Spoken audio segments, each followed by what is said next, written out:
በሰው ልጅ ታሪክ ውስጥ ፍጹም ባዶ የነበረችንና ማንም ረግጧት የማያውቃትን አንዲት ምድር በሰው ሰራሽ መንገድ ወደ ሙሉ ሀገርነት በመለወጥ ዛሬ ላይ በአፍሪካ ከፍተኛውን የሰላምና የዲሞክራሲ ማማ ላይ ማውጣት የተቻለበት ታሪክ በአትላንቲክ ውቅያኖስ እምብርት ውስጥ ይገኛል።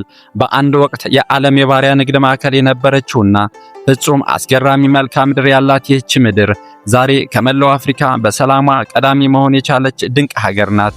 የታሪኳ እያንዳንዱ ገጽ ደግሞ ከየትኛውም ልብ ወለድ ፊልም የበለጠ እጅግ አስገራሚና አስተማሪ ነው። ብዙዎቻችን በትምህርት ቤትና በዜናዎች ላይ ኬፕ ቨርዴ በሚል የእንግሊዘኛ መጠሪያዋ ብናውቃትም የሀገሪቱ እውነተኛ ታሪካዊና ኦፊሳላዊ ስም ግን ካፕ ቨርዴ ወይም ካፖ ቨርዴ ይባላል። ይህ ቃል የመጣው ከፖርቱጋል ቋንቋ ሲሆን ትርጉሙም አረንጓዴ እቅፍ ወይም አረንጓዴ ወሽመጥ ማለት ነው። ይበልጥ የሚገርመው ነገር የሀገሪቱ መንግስት በዓለም አቀፍ መድረክ ላይ ስሟ ወደ እንግሊዘኛ እንዳይቀየርና ማንም ሰው ሲጠራት በኩራት ካፕ ቨርዴ ብሎ ብቻ እንዲጠራት በይፋ ሕግ አውጥቶ አስገዳጅ አድርጓል።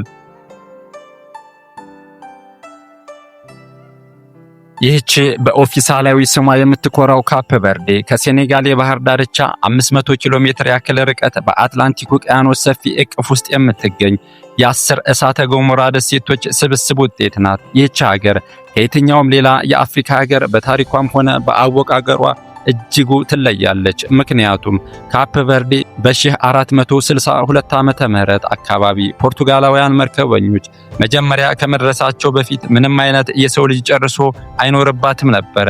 መርከበኞቹ እግራቸውን ሲረግጡ ፈጽሞ ባዶ ደሴት ብቻ ነበር ያገኙት።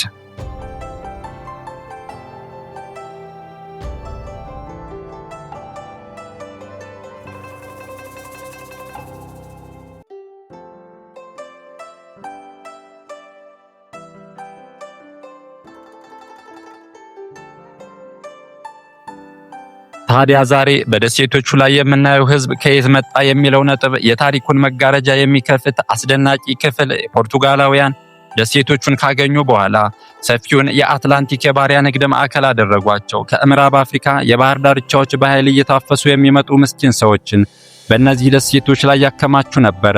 ወደ አሜሪካና ወደ ተለያዩ የአውሮፓ ሀገራት በባርነት ከመላካቸው በፊት እዚህ ደሴት ላይ እንዲቆዩና እንዲሸጡ ይደረግ ነበረ። በወቅቱ ሪቤሪያ ግራንዴ የተባለችውና በአሁኑ ሰዓት ሲዳዲ ቬሊያ የምትባለው ከተማ በ16ኛው ክፍለ ዘመን ከፖርቱጋል ኤምፓየር ውስጥ ካሉ እጅግ ሀብታም ከተሞች አንዷ ሆና ነበረ። ነገር ግን ያ ሁሉ የከተሞች ሀብት የመጣው እነሱ ባሪያ እያሉ እንደ ዕቃ ከሚሸጧቸው አፍሪካውያን ስቃይ ደምና ላብ ነበረ። ለ200 ዓመታት ያክል ይህች ምድር የባርነት ንግድ ማዕከል ሆና ቆይታለች።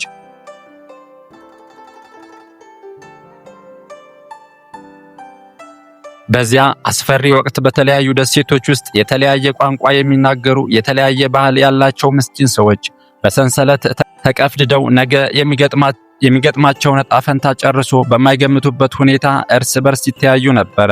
ሆኖም ግን ከዛ አስፈሪ ጨለማና ስቃይ ውስጥ አዲስ ነገር ተወለደ። እርስ በርስ ለመግባባት ሲሉ ክሪዮሉ የተባለ አዲስ የቅይጥ ቋንቋ ፈጠሩ። ከዛም አልፎ አዲስ ባህልና አዲስ ሕዝብ ተወለደ።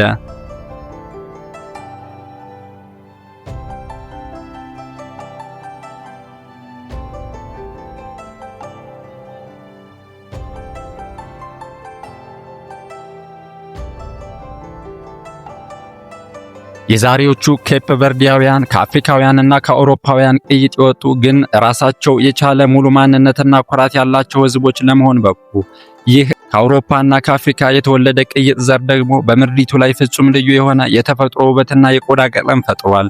በደሴቶቹ ላይ ስትዘዋወሩ ከቀይ ዳማ እስከ ጠይም፣ ከፈዘዘው እስከ ደመቀው የቆዳ ቀለም የተለያዩ እጅግ ውብ የሆኑ ሰዎችን ታገኛላችሁ። በተለይም አይኖቻቸው ከአረንጓዴና ከሰማያዊ ቀለም ጋር የተቀላቀሉ ህብረ ቀለማትን በመምሰላቸው በብዙ የዓለም የውበት መድረኮች ላይ የካፕ ቨርዲያውያን ውበት በከፍተኛ ደረጃ የሚደነቅና የሚወደድ እንደሆነ ይነገራል። ይህ የህዝብ ስብጥር ደግሞ በእድሜ ረገድ ሲታይ በአብዛኛው ወጣት የሆነና አዲስ ጉልበት ያለው ማህበረሰብ ነው። ደሴቶቹ በወጣቶች አዲስ አስተሳሰብና ንቁ ተሳትፎ የተሞሉ በመሆናቸው ካፕ ቨርዴ የኢንቨስትመንት የስበት ማዕከል እየሆነች እንደመጣች ይነገራል።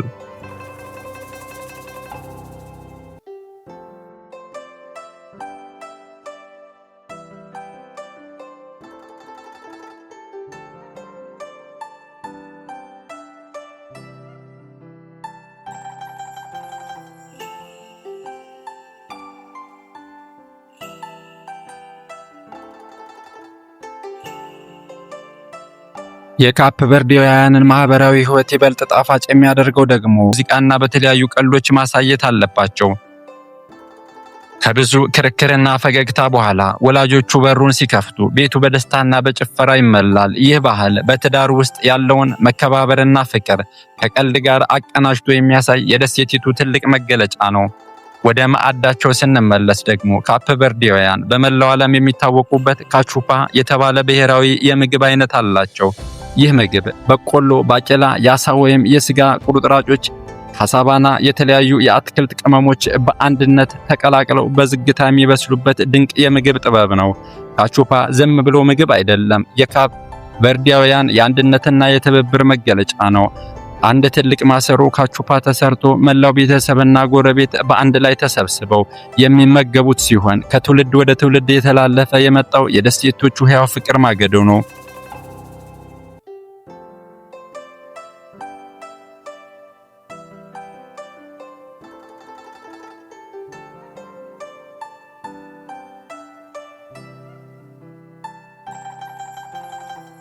ነገር ግን ይህ የማንነትና የባህል ስኬት ታሪክ በሂደት ውስጥ ብዙ ከባድ ውጣ ውረዶችን አልፏል። በዓለም ላይ የንግድ መስመሩ አቅጣጫውን ሲቀይር ካፕ ቨርዴ ቀስ በቀስ ወደ ከባድ ድህነትና ወደ መረሳት ውስጥ መግባት ጀመረች።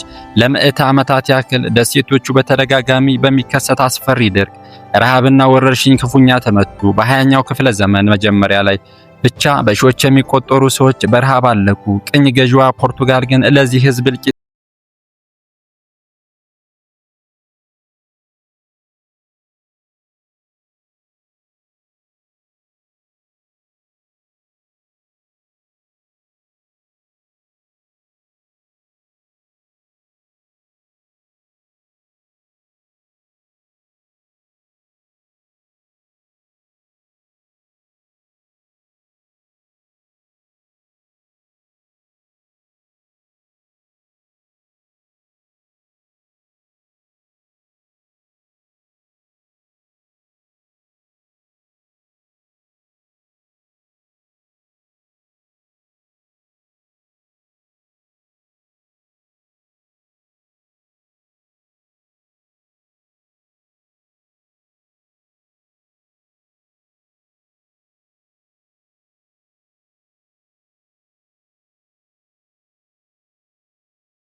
ችን ለመጠቀም ከፍተኛ ጥረት አድርጎ የነበረ ቢሆንም ነገር ግን የፖርቹጋል ቅኝ ገዢዎች ለማንኛውም ጥያቄ በኃይልና በጭካኔ ምላሽ መስጠት በመጀመራቸው ሰላማዊው መንገድ ተዘግቶ ትግሉ ወደ ታጠቀ የጫካ ውጊያ ተቀየረ። ነገር ግን እዚህ ላይ ፍጹም አስገራሚ ነገር አለ። ያ ሁሉ የነጻነት ጦርነትና ፍጹም ደም መፋሰስ የተካሄደው በጊኒ ቢሳዊ ምድር ላይ ብቻ ነበረ።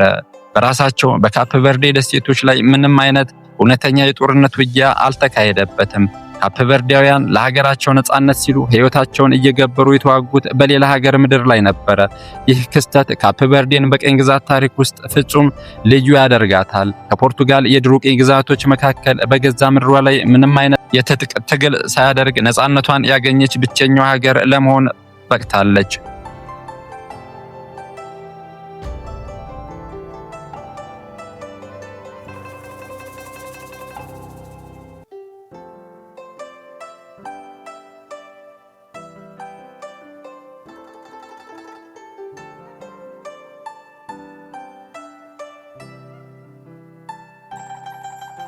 ነገር ግን ታላቁ መሪ አሚልካር ካብራል የለፋለትንና ሕይወቱን የሰጠበትን የሀገሩን የነጻነት ቀን በዓይን ለማየት አልታደለም።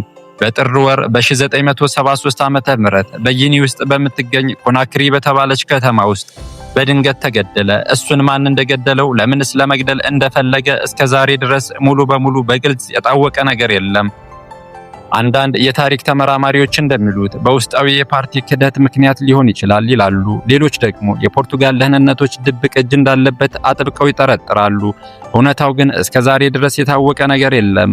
ነጻነትን ለማምጣት ቀን ከሌሊት የደከመው ያ ታላቅ ሰው የነጻነቱን ፍሬ ራሱ ሳይቀምስ በሰው ሀገር መሬት ላይ ተቀበረ።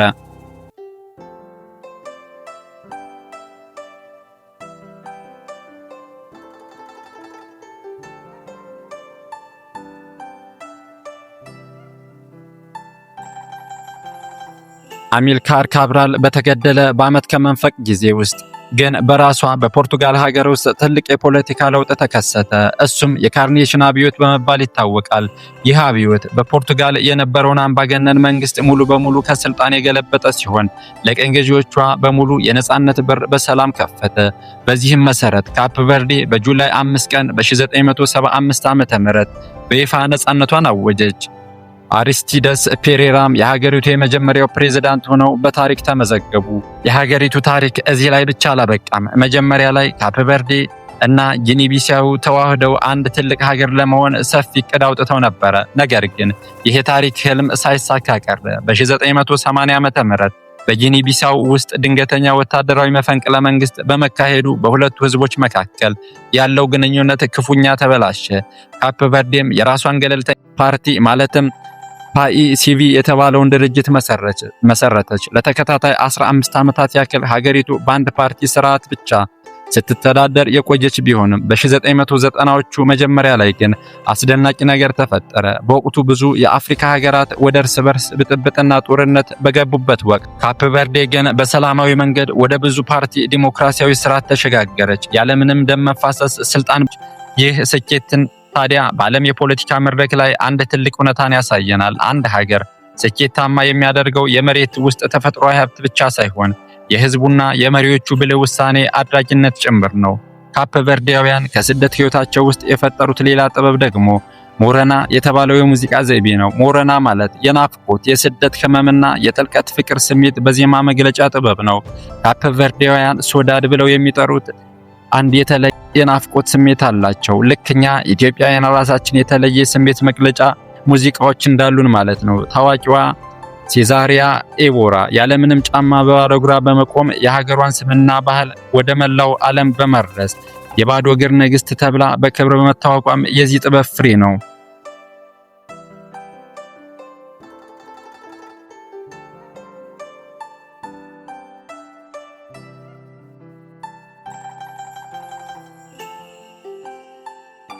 በትምህርት ዘርፍ ካፕ ቨርዴ ሰማያዊ ማማ ላይ የደረሰች ቢሆንም ከዚህ ቀደም በአፍሪካም ሆነ በሌላው ዓለም ብዙም ትኩረት አልተሰጣትም ነበረ።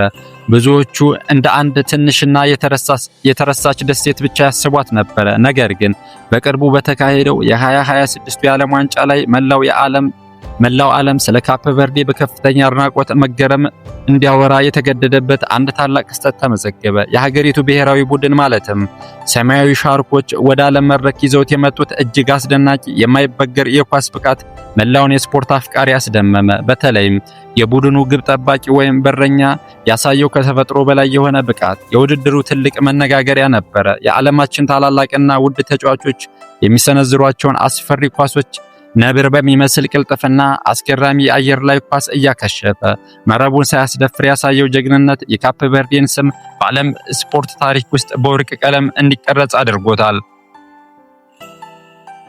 ከዚህ ታሪካዊ ውድድር በፊት ብዙዎቹ ካርታ ላይ እንኳን በቅጡ የማያውቋት ይህች አነስተኛ ደሴት በ2026 የዓለም ዋንጫ ላይ ባሳየችው ድንቅ ብቃትና በበረኛዋ ታምራዊ መዳፎች አማካኝነት በአሁኑ ሰዓት በመላው አፍሪካ በዓለም ዙሪያ ታላቅ ክብርና ዝናን ማግኘት ችላለች። እግር ኳስ ለካፕ ቨርዴውያን ከስፖርት መዝናኛነት ባለፈ መላውን ሕዝብ በአንድነት የሚያስተሳስርና ማንነታቸውን ለዓለም ያስተዋውቁበት ታላቅ ብሔራዊ መሳሪያ ሆኖ አገልግሏል።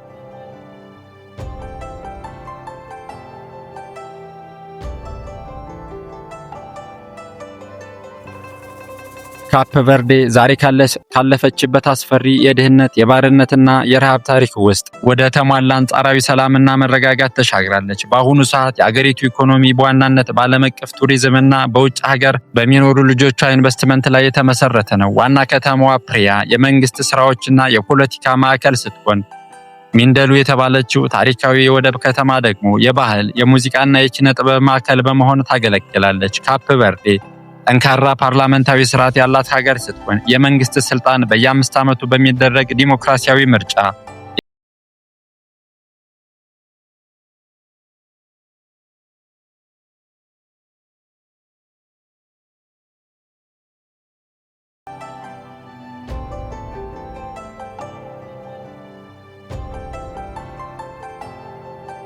ካፕ ቨርዴ ለዓለም የምታስተምረው ትልቁ እውነት የታሪክ ታላቅነት ሁልጊዜ ስለ ሰፊ መሬት፣ ስለተከማቸ የተፈጥሮ ሀብት ወይም ስለ ግዙፍ የጦር ሰራዊት ብቻ ለመሆኑን ነው። አንዳንድ ጊዜ ትልቁና ማራኪው ታሪክ የሚገኘው ምንም ከሌለበት ፈጽሞ ባዶ መሬት ላይ ተነስቶ በዓለም ዙሪያ በተበተነ ስደተኛ ህዝብ በተደጋጋሚ የተፈጥሮ ችግርና ረሃብ ውስጥ እያለፈ የራሱን ጠንካራ ማንነትና ዲሞክራሲ በሰላም መገንባት በቻለች ባንዲት ትንሽ የአትላንቲክ ደሴት ውስጥም ይቻላል ለማለት ነው። ተመልካቾቻችን እናንተስ ስለዚህች አስገራሚ ሀገር ባህልና ታምራዊ እግር ኳስ ጉዞ ያላችሁን አመለካከት ምን አይነት ነው? አስተያየታችሁን ኮሜንት ላይ አስፍሩልኝ። ቪዲዮን ላይክ እና ሼር ማድረጋችሁን እንዲሁም ለቻናላችን አዲስ ከሆናችሁ ሰብስክራይብ ማድረጋችሁን እንዳትረሱ። በሚቀጥለው ፕሮግራም ሌላ ታሪክ ይዘንላችሁ እስክንመጣ ድረስ ቸር ሰንብቱ።